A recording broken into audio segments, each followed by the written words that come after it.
சேலம் அம்மாபேட்டையில் விநாயகர் சதுர்த்தி விழா. விநாயகர் சதுர்த்தி விழாவை முன்னிட்டு சேலம் அம்மாபேட்டை திரௌபதி அம்மன் கோவிலில் அமைந்துள்ள ஆதிசக்தி விநாயகருக்கு சிறப்பு பூஜை செய்து பக்தர்களுக்கு அன்னதானம் வழங்கினர்.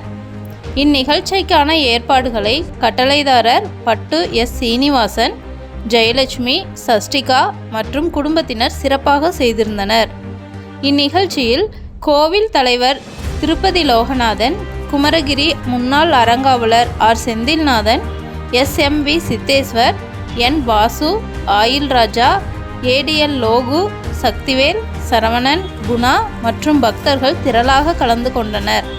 விழாவில் பங்கேற்ற பக்தர்கள் மற்றும் பொதுமக்கள் அனைவருக்கும் திரௌபதி அம்மன் கோவிலில் பிரசாதம் வழங்கினார்கள்.